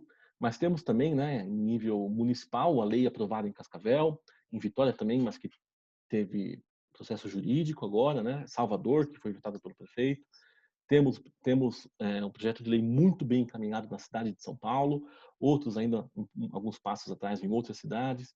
Também aqui no estado de São Paulo tem um projeto de lei que já foi aprovado na CCJ, Rio de Janeiro tem projeto, Paraná tem projeto, vários outros lugares, o Vini vai poder falar, mas lá no Distrito Federal está quase, né, Vini? Está quase.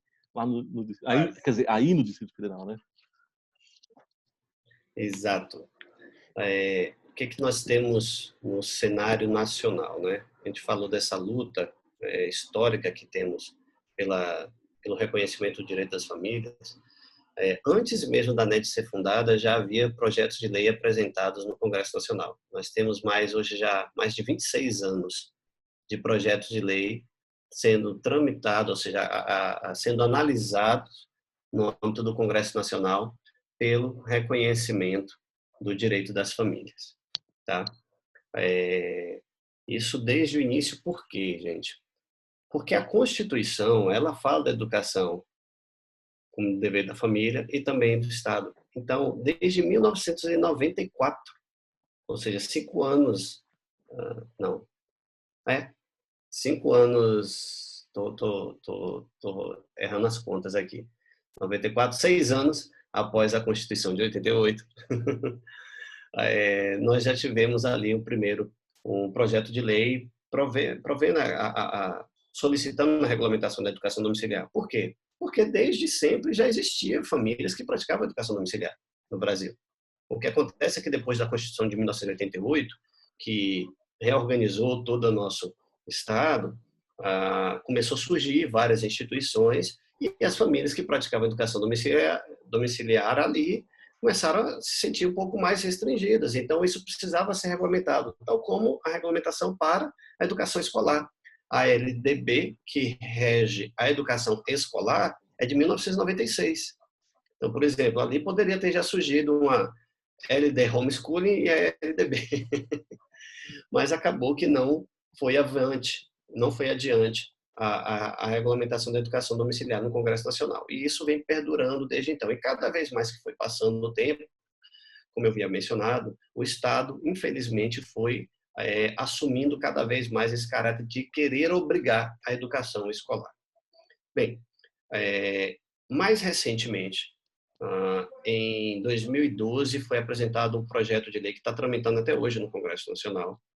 E, com o início do governo federal, do governo do presidente Jair Bolsonaro, o próprio presidente também enviou um projeto de lei pelo Executivo. Então, isso foi algo inédito. Pela primeira vez, o Poder Executivo Federal, ou seja, o presidente da República, enviou para o Congresso Nacional um projeto de lei solicitando a regulamentação do homeschooling. Isso foi enviado ano passado, 2019. Até hoje, passaram-se várias questões e ainda não foi colocado em votação. E aí, este ano agora, o presidente da República enviou um pedido de urgência. O Congresso Nacional, a gente precisa, com urgência, aprovar essa regulamentação. Ainda não foi colocado em votação esse pedido de urgência por parte do presidente da Câmara dos Deputados, o senhor Rodrigo Maia. Bem, é uma decisão dele, por isso que eu estou mencionando o nome dele aqui, é uma decisão do presidente da Câmara, colocar esse pedido de urgência em votação.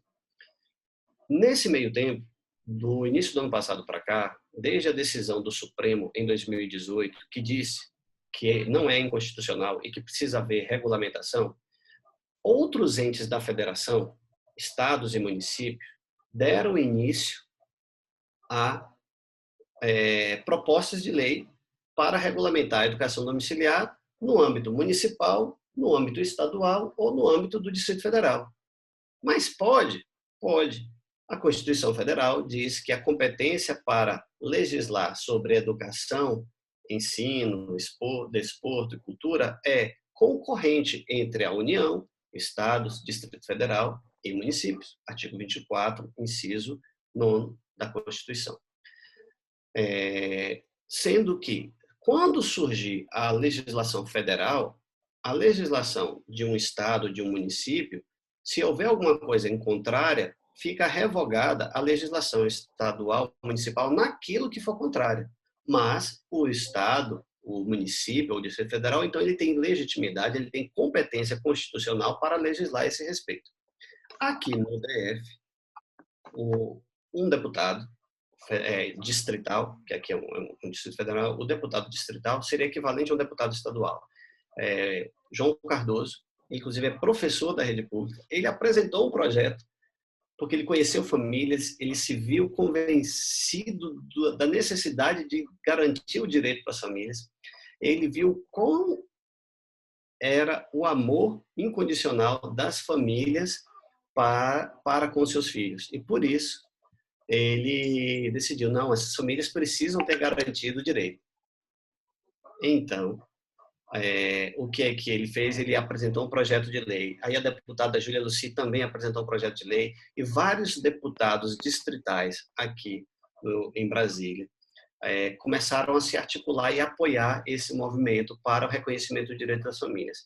Quem convenceu esses deputados a fazerem isso? As próprias famílias. As famílias começaram a entrar em contato com os parlamentares. Desde a época das eleições, nós começamos a ir atrás, quem mora aqui em Brasília, aqueles candidatos que falavam, não, se eu for eleito, promessa, né? Se eu for eleito, eu vou apoiar a educação domiciliar. Então tá, a gente mandou um formulário para eles se comprometer ali. E vários desses deputados hoje são esses que foram eleitos e eles se comprometeram, eles estão cumprindo, de fato. Além deles, esses deputados, como a deputada Júlia Lucy, buscou o governo do Distrito Federal e o governador do Distrito Federal decidiu apoiar. E aí ele também enviou um projeto de lei, e aí já com todo o apoio da Secretaria de Educação daqui, do DF, e da Procuradoria do DF, emitiram um projeto, uma proposta também favorável para que a Câmara Legislativa aqui do DF regulamentasse e reconhecesse a educação domiciliar aqui no Distrito Federal. Isso já vem passando, o processo legislativo, gente, ele envolve várias etapas. Várias comissões. Comissões são grupos temáticos de deputados que analisam determinados projetos de lei. Então, uma comissão de educação analisa os aspectos educacionais. Uma comissão de Constituição e Justiça analisa se aquele projeto de lei atende às regras constitucionais e jurídicas. Se aquele projeto de lei atende a questões orçamentárias e financeiras, se vai aumentar a despesa para o Estado. Então, todas essas análises foram concluídas e já foi aprovado dentro do âmbito dessas comissões e chegou agora no estágio de votação final pela Câmara Legislativa do Distrito Federal. E essa votação acontece de maneira dupla, a gente chama assim, em 2 turnos. Porque aqui não tem Senado, né? É só a Câmara Legislativa, então passa uma vez e depois volta de novo para que aqueles deputados confirmem que aquilo que eles aprovaram no primeiro turno está sendo aprovado agora no segundo turno. Então, houve a votação em primeiro turno, que aconteceu nessa última terça-feira. A gente teve várias transmissões, várias lives, vários posts a esse respeito. E agora está faltando a votação em segundo turno, que deve acontecer na próxima terça-feira. Se isso se concluir e for aprovado, o projeto de lei vai para sanção do governo do Distrito Federal, para que ele vire lei de fato. Então, o Legislativo aprova e o governador do Distrito Federal sanciona, e aí isso vira uma lei para o Distrito Federal. Alguém já escreveu aqui, eu vou me mudar para o DF. Agora, Vini, fala um pouquinho sobre as outras cidades. Qual a situação de Cascavel e Vitória, por exemplo? Pronto. Também já tem um projeto de lei. Vai ser interessante. Vini, deixa eu perguntar um negócio. Se o Distrito Federal aprovar, vira lei aqui para o Distrito Federal, e isso gera um grande e significativo precedente para todas as outras unidades da federação que já têm projetos de lei tramitando, como tem aí em São Paulo, como tem no Rio de Janeiro, como tem na Bahia. Claro que em alguns estados você encontra um cenário mais favorável, porque é um grupo maior de de parlamentares está apoiando do que apenas um ou dois. Apenas um deputado não é suficiente. É preciso um convencimento maior, gente, porque é uma votação coletiva, não é uma votação de apenas uma pessoa. Então, e a gente espera que isso aconteça e vire lei no DF, pode acontecer uma coisa, que é o que está acontecendo em outras 2 unidades da federação. Você pode receber resistências de diferentes instituições, e isso pode ser, inclusive, judicializado. Ou seja, alguém pode entrar com uma ação judicial para questionar se o Distrito Federal poderia mesmo regulamentar a educação domiciliar. Tá? Então, isso pode acontecer. Justiça serve para você questionar o que você quiser. Pode ser acolhido, pode não ser acolhido. Em Vitória, no Espírito Santo, e em Cascavel, no Paraná, são 2 cidades que já regulamentaram e já aprovaram a educação domiciliar naqueles municípios. Porém, nos 2 casos, já houve a judicialização, ou significa que ou um sindicato de professores ou alguma instituição, como o Ministério Público, pode chegar e entrar na justiça questionando a constitucionalidade, até vamos dizer assim, daquela legislação municipal, como poderia acontecer com o DF. Não houve ainda nenhuma decisão judicial, mas a decisão judicial pode ser favorável ou pode ser contrária. A gente tem que entender isso. Mas já de haver, só de haver a regulamentação já aprovada por uma Câmara Legislativa, né, por parlamentares, seja em um município, seja em um estado, seja no DF, e também só de já haver a sanção por um prefeito e aquilo ter virado lei, isso já é um grande suporte para a legislação federal. Isso pressiona ainda mais o Legislativo Nacional, ou seja, o Congresso Nacional, porque a legislação ela precisa acontecer em âmbito nacional. Ela é concorrente, como a gente está falando, mas ela precisa acontecer no Congresso Nacional. Então, mesmo que o Judiciário derrube, isso aumenta a pressão para que o Congresso Nacional regulamente. Estão entendendo? Vini, a gente pode chamar o Distrito Federal de um estado? Então, nesse sentido, o Distrito Federal seria o primeiro estado a aprovar a educação domiciliar? Ou não é? Juridicamente, eu posso dizer assim, que não é um estado, né? Mas ele tem as mesmas competências de um estado e as mesmas competências também de um município. Eu gosto muito de falar que ele faz uma mistura dos dois, e faz. Por exemplo, nos municípios existem as câmaras de vereadores. Nos estados existem assembleias legislativas. No Distrito Federal existe a Câmara Legislativa. Ele usou a Câmara mistura. Legislativa, ele faz uma mistura. Até nos nomes isso acontece, entendeu? Viu, gente? Isso aqui também é uma aula, tá? Vocês que são aí futuros pais homeschoolers, isso aqui já é uma aula, né? Sobre os poderes aí. E com base nisso, tá? Eu quero informar vocês que eu já comentei com o Vini, ele está sempre aí bem aguerrido, já topou. Nós vamos também fazer reuniões, provavelmente, não sei, daqui a 2 semanas, para engajamento político. Como você ter acesso a esses políticos? Qual é a melhor abordagem? Isso foi uma das perguntas, tá? Eu recebi muitas perguntas, não coloquei aqui no slide, mas estou repassando agora aqui ao vivo para você.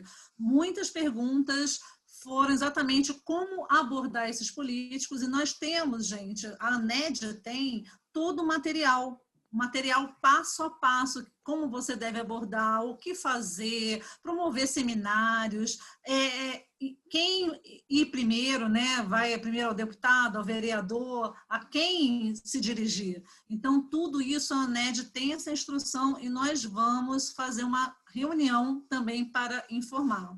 E a ANED tem também os representantes estaduais, né? Então, certamente no seu estado tem um representante estadual da ANED. Lá no site da ANED você também vai encontrar a lista dos representantes, com os contatos deles. É interessante, você pode entrar em contato com ele não só para a questão da luta aí, dessa luta pela regulamentação do seu estado, na sua cidade, para te ajudar nisso, mas também para ele poder te ajudar onde tem grupos de apoio. Certamente o representante estadual está mais perto ali de você no seu estado, na sua cidade, para poder te falar sobre diversos tópicos sobre homeschooling.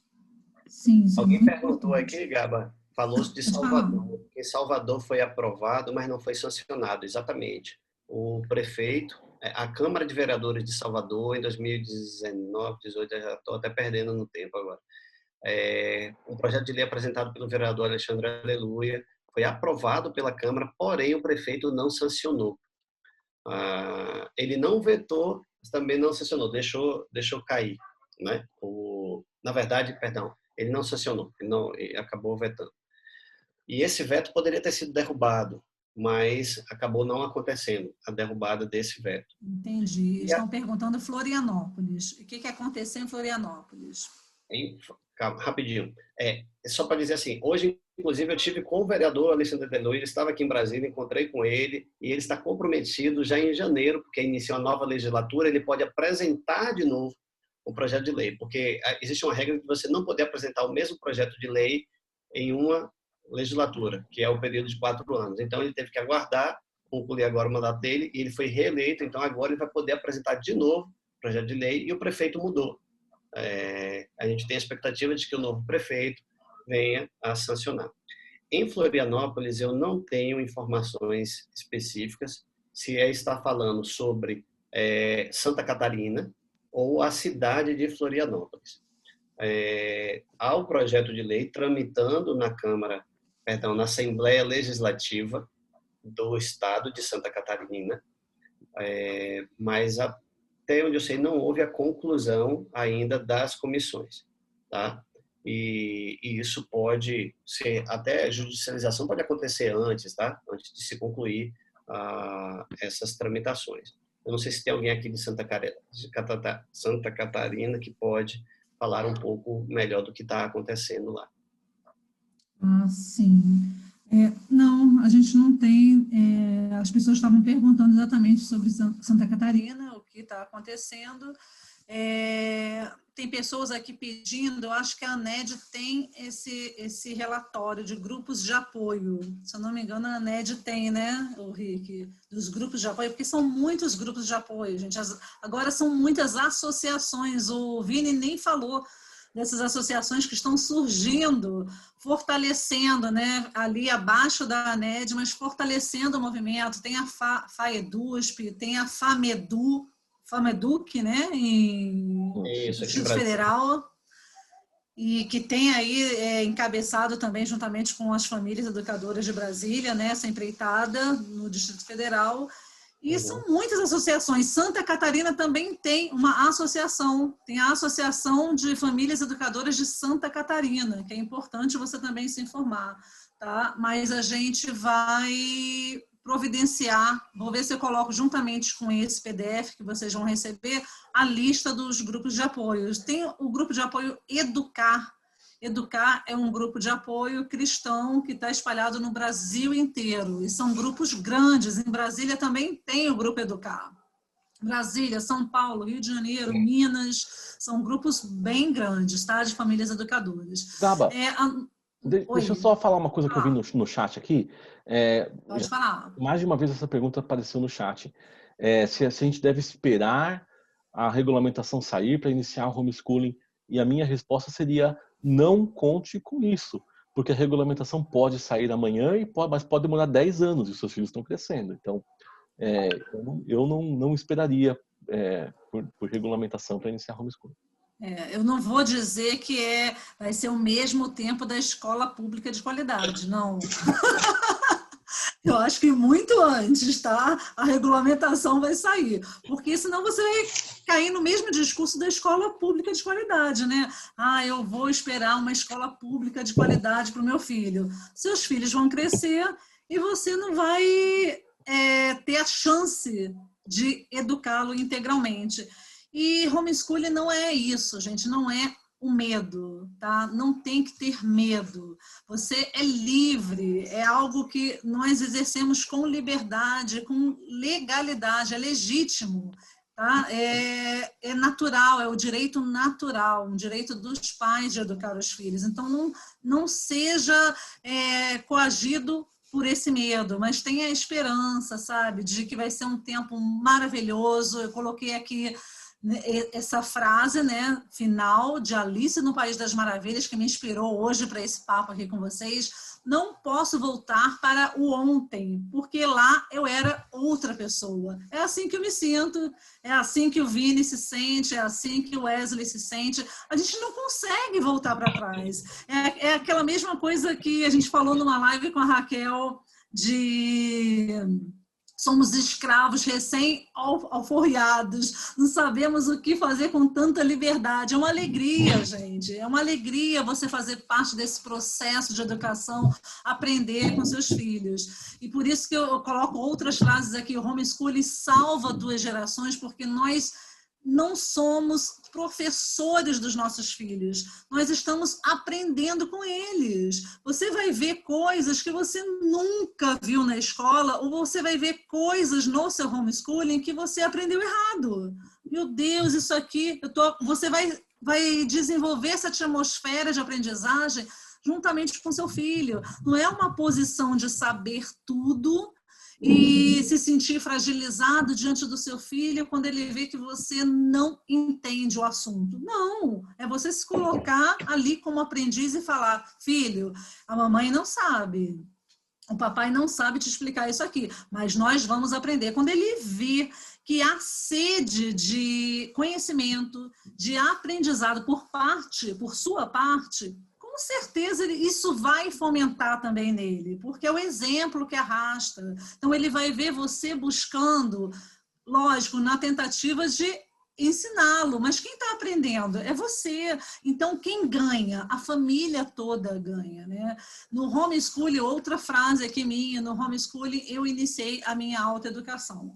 Foi nesse processo de homeschooling que eu iniciei minha autoeducação e percebi que os pais precisavam se autoeducar. Por isso que eu estou colocando aqui, se você quiser continuar essa autoeducação conosco, aqui eu já vi que tem um monte de gente Prime, que está no Prime. A plataforma Prime, que é uma plataforma online do Sineduc, é uma plataforma de autoeducação e você será muito bem-vindo com a sua família. Nós vamos fazer essas reuniões continuamente, acho que mensalmente, né, Wesley? Se der... Sim.